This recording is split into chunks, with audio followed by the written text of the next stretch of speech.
ओम सर्वमंगल मांगल्ये शिवे सर्वार्थ साधिके शरण्य त्र्यंबके गौरी नारायणी नमस्तुते। आप सभी को हमारे यूट्यूब फैमिली की तरफ से चैत्र नवरात्रि की ढेर सारी शुभकामनाएं। जय माता दी दोस्तों, कैसे हैं आप सभी? होपफुली आप सभी ठीक ही होंगे। तो आज हम आ गए हैं अपना नया व्लॉग लेके, जो कि है श्री माता वैष्णो देवी कटरा का। जी हाँ, नवरात्रि का टाइम हो और माता वैष्णो देवी के दर्शन ना हो, ऐसा तो हो ही नहीं सकता। तो आज हम आपको लेकर चल रहे हैं माता वैष्णो देवी के द्वार में, जो कि जम्मू कश्मीर कटरा में है, और हम आपको पूरे दर्शन कराएंगे। तो वीडियो को बिना स्किप करे पूरा ज़रूर देखें। तो फ्रेंड्स, अगर आप हमारे चैनल पर पहली बार आ रहे हैं तो हमारे चैनल को सब्सक्राइब ज़रूर करें, जिससे आपको आने वाली वीडियो का नोटिफिकेशन टाइम पे मिले। और इस वीडियो को लाइक, शेयर और कमेंट करके ज़रूर बताएं कि आपको ये वीडियो कैसी लगी। तो चलिए ब्लॉग को शुरू करते हैं। आज हम आ चुके हैं वैष्णो देवी माँ के भवन में, जो कि कटरा जम्मू कश्मीर में स्थित है। तो अगर आप यहाँ पर आना चाहते हैं तो आप बाय ट्रेन, बाय बस और बाय एयर तीनों रूट से यहाँ पर आ सकते हैं। अगर आप बाय एयर आ रहे हैं तो आपको जम्मू कश्मीर के एयरपोर्ट पे उतरना पड़ेगा, और वहाँ से फिर आपको पर्सनल टैक्सी, कैब या फिर बसेस करके कटरा तक आना पड़ेगा, क्योंकि जो मेन डेस्टिनेशन है वो कटरा का है। अगर आप ट्रेन से आ रहे हैं तो आप अपनी सिटी से कहीं से भी कटरा तक की ट्रेन ले सकते हैं, आपको ईजिली अवेलेबल मिल जाएगी। और अगर आप बस से आते हैं तो जो मेजर सिटीज़ हैं जैसे मुंबई, दिल्ली, कोलकाता, चेन्नई, इन सब से बसेस की सर्विसेज भी होती है। तो आप बाय बस के थ्रू भी कटरा तक आ सकते हैं। तो आपको जैसा कन्वीनियंस हो आप उसके अकॉर्डिंग यहाँ पर आ सकते हैं। और जो लास्ट स्टेशन है जहाँ पर हमें उतरना है वो है कटरा। तो आप देख सकते हैं हम कटरा पे उतर चुके हैं। और फ्रेंड्स, आप देख सकते हैं कि यहाँ पर कितनी ज़्यादा भीड़ हो गई है अभी रेलवे स्टेशन पे ही। उसके बाद हम रेलवे स्टेशन से आगे निकलेंगे और आपको पूरे ब्लॉग में जानकारी देते हुए जाएंगे। तो फ्रेंड्स, ये आप देख सकते हैं, ये जो कटरा का रेलवे स्टेशन है वो है। और आप जैसे ही रेलवे स्टेशन से एग्ज़िट करते हैं तो सामने ही आपको त्रिकुटा पर्वत पे माता का भवन दिख जाएगा। और देखिए ये कितना सुंदर नज़ारा है। यहाँ से ही आपको माता के भवन के दर्शन हो जाएंगे। तो ये आप देख सकते हैं, भवन को हम ऐसे थोड़ा जूम करके दिखा रहे हैं। और अभी हम यहाँ पे रेलवे स्टेशन से बाहर निकलकर अपने होटल पे जाएंगे। यहाँ पर आपको बाहर निकलते ही बहुत सारे कैब वाले मिल जाएंगे, और जो आपको कटरा बस स्टैंड पे छोड़ेंगे, मतलब चौक पे छोड़ देंगे। वहाँ से आपको बहुत सारे होटल्स और धर्मशाला सब कुछ मिल जाएगी ईजिली। ऐसे कोई परेशान होने की ज़रूरत नहीं होती। तो अगर आप चाहें तो बाहर निकल के होम स्टे भी ले सकते हैं, डॉर्मेट्री भी ले सकते हैं, धर्मशाला वगैरह भी ले सकते हैं, मतलब जहाँ पर आप अपना सामान जमा करा के फ्रेश होके नहा के धो के और दोबारा माता की चढ़ाई के लिए निकल सकते हैं। और अगर आप चाहें तो आप अपना पर्सनल रूम भी ले सकते हैं। तो ये गाइस, हमने तो अपना रूम ले लिया था क्योंकि हमें चढ़ाई करके फिर वापस आना था, और वापस आके बहुत ज़्यादा थक जाते हैं। तो आप फिर रात में या दिन में कहीं पे भी ऐसे रूम कहाँ ढूंढेंगे, तो हमने प्रॉपर रूम ले लिया था। ये हमारा होटल का रूम है। आज हम जा रहे हैं वैष्णो देवी की चढ़ाई करने, और हम सब हो गए हैं बिल्कुल रेडी। तो गाइस, आप हमारे साथ चलिए चढ़ाई करने। निकल रहे हैं, तैयारी कर रहे हैं। वो होटल थोड़े से महंगे पड़ सकते हैं, जैसे कि 1500 और 1200, कभी कभार 2000 पर पर्सन भी ऐसे। लेकिन अगर आप ऑफ सीज़न जाते हैं, जब कोई फेस्टिवल ना हो, कुछ भी ना हो, तो आपको फिर ऐसे 600-700 पर रूम भी पड़ सकता है। तो फ्रेंड्स, हमने रूम ले लिया है। हमारी फैमिली बिल्कुल तैयार हो चुकी है। हम नहा धो लिए, फ्रेश हो गए। अब हम निकल रहे हैं बस यात्रा करने के लिए। तो चलिए हम यात्रा शुरू करते हैं। अब मैं आपको कुछ इंपॉर्टेंट पॉइंट्स बता देती हूँ जो कि आपके लिए बहुत बेनिफिशियल होंगे। सबसे पहला तो यात्रा के लिए जो हमें सबसे ज़रूरी चाहिए वो होता है RFID कार्ड। RFID कार्ड पूरे कटरा में 3-4 जगह मिल जाता है। पहला तो जहाँ हम रेलवे स्टेशन पे उतरते हैं, कटरा के रेलवे स्टेशन पे, वहीं पे मिल जाता है। पहले अंदर काउंटर पे मिलता था, अब थोड़ा सा बाहर आके मिलता है। उसके बाद जो कटरा का मेन मार्केट है, मेन चौक है, उधर भी एक RFID कार्ड मिलता है। और तीसरा RFID कार्ड का जो स्टेशन है वो थोड़ा सा पीछे की तरफ है। तो ऐसा नहीं है कि एक ही जगह मिलता है या फिर आपको रेलवे स्टेशन पे ही मिलेगा। आपको 2-3 जगह RFID कार्ड मिल सकता है, जहाँ पर आपको ठीक लगे आप वहाँ से ले लीजिए। और ये बहुत इंपॉर्टेंट है लेना, क्योंकि इसके बिना आपको अंदर एंट्री नहीं दी जाएगी, तो ये आपको कार्ड लेना ही पड़ेगा। उसके बाद फ्रेंड्स, हम ऑल्दो किसी सीज़न पे तो नहीं गए थे, बट हाँ नवरात्रि थोड़े आसपास है, तो आप देख सकते हैं यहाँ पर कितनी ज़्यादा लंबी लाइन लगी हुई है। वैसे तो हम डायरेक्ट माता के भवन में ही एंट्री करते हैं, वो जो वाइट वाला स्वागतम वाला गेट है वहाँ से, बट मैं आपको अब लाइन दिखा रही हूँ कि देखिए आप वहाँ से लाइन कितनी ज़्यादा लंबी है। और फ्रेंड्स, हमारा 3 घंटे बाद लाइन में लगने के बाद नंबर आया था अंदर ऐसे एंट्री करने का, क्योंकि बहुत ज़्यादा भीड़ हो रखी है इस समय। और नवरात्रों में, मेन नवरात्रों में तो यहाँ पर ये वाली भीड़ डबल ट्रिपल हो जाएगी। और फ्रेंड्स, आप देख सकते हैं ये मेरी पूरी फैमिली जो भी लाइन में लगी हुई है, और हमें निकले हुए घर से बहुत टाइम हो चुका था और स्टिल हम लाइन में लगे हुए थे, और लाइन बहुत ही ज़्यादा लंबी हो रखी थी। तो हम आपको अभी ये दिखाएंगे कि यहाँ पर कितनी ज़्यादा भीड़ हो रखी है इस टाइम पर, और नवरात्रों के टाइम पे तो ये भीड़ और भी ज़्यादा हो जाती है। तो देख सकते हैं फ्रेंड्स, ये जो मेन गेट है ना वाइट वाला जिस पर स्वागतम लिखा हुआ है, यहाँ से एंट्री होती है। यहाँ पर आपको चेक करके, आप जो भी अपने साथ लगेज ले जा रहे हैं उसको चेक करके फिर आपको अंदर यात्रा के लिए भेज देते हैं। तो सबसे पहला जो इम्पोर्टेंट पॉइंट था वो था हमारा RFID कार्ड का, जो आपको लेना ही लेना है। दूसरा, क्योंकि हमें 14 किलोमीटर की ऊपर चढ़ाई करनी होती है, मतलब ऑलमोस्ट ऐसी अर्धकुंवारी तक की चढ़ाई बिल्कुल खड़ी होती है, तो आप अपने साथ बहुत मिनिमम लगेज होता है वो कैरी करें, बहुत ही कम सामान लेके जाएं, वरना आपको चढ़ने में बहुत ज़्यादा प्रॉब्लम होगी। वैसे तो आपको यहाँ से घोड़े, खच्चर, पालकी और ट्रॉली, छोटे बच्चों के लिए सारी फैसिलिटीज़ मिल जाती हैं, मगर अगर आप पैदल दर्शन करके जाना चाहते हैं, पैदल यात्रा करना चाहते हैं, या आपकी कोई मान्यता है, तो आपको बहुत ही कम सामान अपने साथ कैरी करना चाहिए, जिससे कि आप जल्दी से जल्दी चढ़ पाएँ। और हाँ, जो ये लोग डंडा देते हैं ना सपोर्ट के लिए, तो आपको ये डंडा ज़रूर लेना चाहिए, इससे थकावट एक लेवल तक बहुत कम हो जाती है और आपको चढ़ने में ज़्यादा आसानी होती है। और तीसरा, अपने साथ हमेशा पानी की बोतल ज़रूर कैरी करें, और थोड़े देर बाद बैठ के आराम करके पानी ज़रूर पीते रहें, जिससे आप थोड़ा हाइड्रेटेड रहेंगे और आप जल्दी से चढ़ पाएंगे। अगर आप दिन के टाइम पे चढ़ रहे हो तो आपको ऐसे चक्कर वगैरह, घबराहट, ये सब नहीं होगा। वैसे बेस्ट टाइम है चढ़ाई करने का कि आप रात में ही चढ़ें, क्योंकि रात में भी काफ़ी रश होता है, लोग चढ़ते हैं, लेकिन दिन जितनी थकावट नहीं होती। तो हम एंट्री करते करते हमें ऑलमोस्ट शाम तो हो ही गई थी, मतलब 3, 4, 5 तो बज ही गए थे, और हम पूरी एंट्री कर चुके हैं, हमारी पूरी फैमिली अंदर आ चुकी है, और अब हमने शुरू कर दिया है यात्रा अपनी।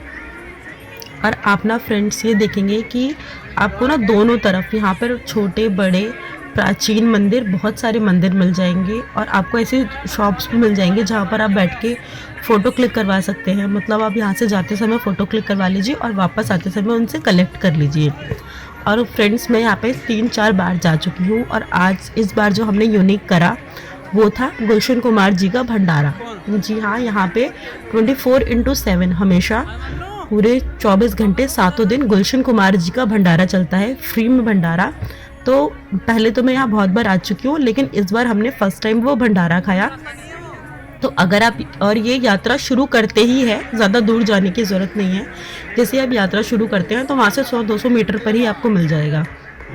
तो अगर आप यहाँ पर आए तो आप भी भंडारा ज़रूर खाएं, और भंडारे के साथ जो भी आपकी श्रद्धा हो वो डोनेशन ज़रूर दें। तो हमने भंडारा खा लिया है, अब हमने दोबारा से चढ़ाई शुरू कर दी है।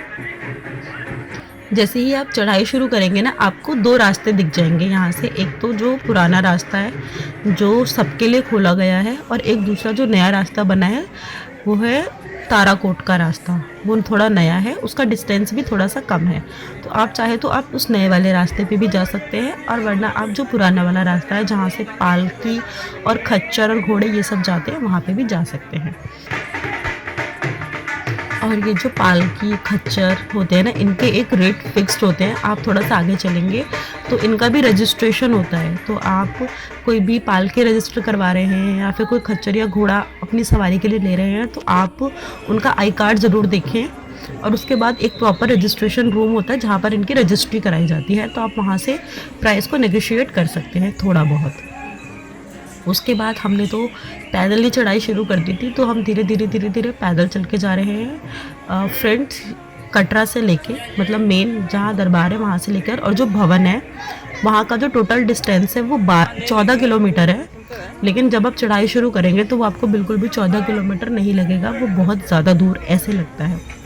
और यहाँ से लेकर कटरा से लेकर जो अर्धकुंवारी है वहाँ तक की तो चढ़ाई जो बिल्कुल खड़ी है, तो आप अपने साथ कम सामान ले, डंडा ले, हाइड्रेटेड रखें खुद को और जय माता दी बोलते हुए चढ़ते जाइए। और अर्धकुंवारी के बाद की चढ़ाई थोड़ी सी स्मूथ हो जाती है, मतलब वहाँ से चलना तो बहुत पड़ता है लेकिन चढ़ाई थोड़ी सी कम हो जाती है। तो अब हम धीरे धीरे आगे चढ़ रहे हैं। तो ये हम दिखाते हैं आपको बाल गंगा जिसे बाढ़ गंगा भी कहते हैं। तो उसके भी 2-3 गेट हैं। तो ये जो मेन गेट है, गेट नंबर 3, जहाँ पे लिखा है बातिंग घाट बाढ़ गंगा, यहाँ से आप सीढ़ियों से नीचे उतर के यहाँ पर अगर आप चाहे तो आप नहा सकते हैं या फिर आप अपने हाथ पैर ऐसे धो के खुद को स्वच्छ कर सकते हैं और फिर आगे यात्रा शुरू कर सकते हैं। तो फ्रेंड्स आप देख सकते हैं कि ये नवरात्रि आने वाली थी, तो उस वजह से यहाँ पे भी मतलब पूरे ट्रैक पे ही, भवन में, बाढ़ गंगा में, नीचे कटरा में, आपको हर जगह बहुत ज़्यादा भीड़ देखने को मिल रही है। बट दोस्तों अगर माने तो ये जो यात्रा का मज़ा आता है वो बहुत ज़्यादा श्रद्धालु और भक्तों के साथ ही आता है, वरना अकेले यात्रा करने का तो क्या ही मज़ा आता है। तो हम भी इन सबके साथ मिलते हुए जयकारा माता का लगाते हुए और आगे बढ़ते जा रहे थे। तो ये मैं आपको दिखा रही हूँ पूरा ये जो बाढ़ गंगा है। अब हम बाढ़ गंगा से आगे आ गए हैं और ये एक मंदिर है, जहाँ जो मंदिर है चरण पादुका का। यहाँ पे माता की जो पादुकाएं थी चरण की वो रखी गई थी। तो अगर आप आते हैं तो यहाँ पे भी दर्शन ज़रूर करें, 5-7 मिनट लगते हैं बस, ज़्यादा नहीं। अब ये चरण पादुका के दर्शन करने के बाद अब हम धीरे धीरे आगे जा रहे हैं। यहाँ पर फ्रेंड्स आपको बहुत सारे बंदर और लंगूर मिलेंगे, तो आप अपने खाने पीने का सामान उनसे थोड़ा बचा के रखें, नहीं तो वो आपके हाथ से छीन के ले जाएंगे। और प्रसाद वगैरह भी वो आपके हाथ से छीन के ले ही जाते हैं, तो आप थोड़ा ध्यान रखें। और यहाँ पे ना जो आपका नॉर्मल रास्ता है भवन का, वहाँ से ना आपको सीढ़ियाँ प्लस रास्ता दोनों मिल जाएगा। अगर आप चाहते हैं सीढ़ियों से जाना तो आप सीढ़ियों से भी जा सकते हैं धीरे धीरे बैठ के, और नहीं तो आप नॉर्मल जो रास्ता बना हुआ है वहाँ से भी जा सकते हैं। और यहाँ पे पूरे रास्ते में ना लोग ऐसे जयकारा लगाते रहते हैं जय माता दी का, और गाने चलते रहते हैं जगह जगह पर। लोग ढोल बजाते हैं, ढोल मंजीरे और ये सब बजाते हुए माता के गाने गाते हुए जाते हैं। तो ये सब देखने में ना बहुत अच्छा लगता है। आपको बिल्कुल ऐसे फील नहीं होगा कि आप 14 किलोमीटर की चढ़ाई कर आए हो। मतलब थोड़ी सी थकावट तो होती है, लेकिन ऊपर पहुंच के आपको बहुत ज़्यादा अच्छा लगता है। और ये गाइस थोड़ा सा व्यू है, मतलब जैसे जैसे आप ऊपर चढ़ते जाओगे आपको ऐसे बहुत ज़्यादा पहाड़, पर्वत और बहुत ही सुंदर नज़ारा दिखेगा। अगर आप दिन में चढ़ते हो तो रात में इतना खास नहीं दिखता, रात में लाइट्स वगैरह ज़्यादा अच्छी दिखती है। तो फ्रेंड्स अब हम पहुंच गए हैं अर्धकुंवारी पे, और बहुत ही खड़ी चढ़ाई थी। और अर्धकुंवारी पे पहुंचने के बाद 1-2 घंटे का रेस्ट तो बनता ही है, क्योंकि इतना ज़्यादा चढ़कर आता है ना इंसान, हर कोई इंसान थक जाता है। और ये अर्धकुंवारी ये वो जगह है जहाँ पे माता काफ़ी टाइम तक रुकी थी और यहाँ पर उन्होंने अपनी तपस्या करी थी। तो ये है अर्धकुंवारी। यहाँ पर भी आरती होती है, बहुत अच्छे से माँ की आरती की जाती है। सुबह और शाम दिन में 2 बार की आरती होती है। और ये पूरी छत है जहाँ पर आप आराम से बैठ सकते हैं, 1-2 घंटे आराम कर सकते हैं। चाहे तो आप रात भर दिन भर सो भी सकते हैं। यहाँ पर भी आपको सारी फैसिलिटी मिल जाती है, मतलब लंगर मिल जाता है फ्री में, भंडारा, और उसके बाद क्लोइक रूम मिल जाता है, डोरमेट्री मिल जाती है। अगर आप रहना चाहते हैं तो आपको कमरे वगैरह भी मिल जाते हैं। बड़ा शर्त है कि आप ऑन सीज़न ना आए, क्योंकि ऑन सीज़न जैसे कोई फेस्टिवल हो गया और नवरात्रि हो गए तो यहाँ पे बहुत ज़्यादा भीड़ हो जाती है। तो फिर आप अपना सामान ज़रूर लेकर आएँ। और ये हमने थोड़ी सी रील्स बनाई, थोड़ी सी मस्ती करी अर्धकुंवारी पे, थोड़ा बैठे, थकावट दूर करी, खाना वगैरह खाया। उसके बाद हमने फिर से चढ़ाई शुरू करी। वैसे तो आपको 3 जगह पर, मतलब ताराकोट वाला जो रोड है वहाँ पर, उसके बाद माता के भवन में, और ऊपर भैरव जी के पास फ्री में लंगर मिलता है, जहाँ पर आपको कोई भी पैसे देने की ज़रूरत नहीं है। बट हाँ, अगर आपका मन करे तो आप डोनेशन देकर वहाँ पे लंगर खा सकते हैं फ्री में। और उसके बाद हर जगह पर आपको अनाउंसमेंट के सर्विसेज मिल जाती है, मतलब अगर आपका कोई साथी बिछड़ गया है, आगे पीछे हो गया है, तो आप वहाँ पे जाकर उसको अनाउंस करवा सकते हैं नाम को। तो ये भी फैसिलिटीज़ आपको हर जगह मिल जाएगी। उसके बाद रहने का, कंबल वगैरह का, खाने पीने का, सब कुछ का इंतज़ाम यहाँ पे बहुत ज़्यादा अच्छा कर रखा है। तो अब हम अर्धकुंवारी पे बैठ के अब हम आगे जा रहे हैं भवन की तरफ। अर्धकुंवारी से जो भवन का टोटल डिस्टेंस है वो ऐसा बोलते हैं कि 3-4 किलोमीटर रह जाता है, लेकिन जब आप चलेंगे तो आपको पता चलेगा एक्चुअल में कि ये अभी भी बहुत दूर है। तो बट अब ऐसी खड़ी चढ़ाई नहीं है तो ज़्यादा परेशानी नहीं होती हमें जाने में। तो अब हम जा रहे हैं अर्धकुंवारी से भवन की तरफ। और अर्धकुंवारी से भवन की तरफ जाने में सबसे ज़्यादा बंदर इसी रास्ते में मिलते हैं और सबसे ज़्यादा सामान आपका यहीं लेके जाते हैं वो, चाहे आपका प्रसाद हो गया हो, चाहे खाने पीने का सामान हो गया हो। तो बंदर यहाँ पे बहुत ज़्यादा सामान छीनते हैं, तो यहाँ पे थोड़ा अपने सामान को बचा के रखें। देख सानू ये देख।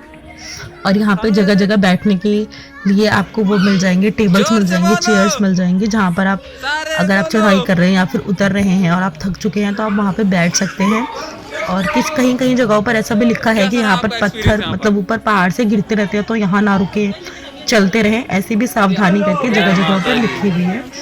बाकी हमारा पूरा ट्रिप बहुत बहुत बहुत ज़्यादा अच्छा हुआ और जो हम थोड़ा सा थक गए जय माता बट की, फिर भी। और जय माता अब देखिए, की। आपको हम दूर से दिखा सकते हैं कि माता का भवन कितना सुंदर लग रहा है। देखिए, ये है दूर का नज़ारा। और ये जो भवन पे लाइटिंग है, ये लाइटिंग हमेशा चेंज होती रहती है, कभी रेड, कभी पर्पल, कभी ब्लू, कभी ऑरेंज, इस तरह से लाइटिंग चेंज होती रहती है। और नवरात्रों में जब प्रॉपर नवरात्रि शुरू होंगे ना, तब तो इसको और भी ज़्यादा सुंदर सजा दिया जाएगा। मतलब ये जो अर्धकुंवारी है, वहाँ से लेके भवन का रास्ता बहुत ही सुंदर तरीके से सजा दिया जाता है। तो अब हमारा भवन जो है वो बहुत थोड़ा सा रह गया है, तो चलिए जल्दी जल्दी चलते हुए, जयकारा लगाते हुए पूरा करते हैं हम अपनी यात्रा। और ये हम पहुंच गए हैं ऑलमोस्ट भवन के पास, जहाँ पर हमें जो प्रसाद होती है उसकी वो जो होती है शॉप्स मिल जाएंगी। मतलब यहाँ पर हर जगह प्रसाद नहीं मिलता, जो गवर्नमेंट शॉप्स हैं 2 जगह, वहीं पे आपको प्रसाद मिलेगा।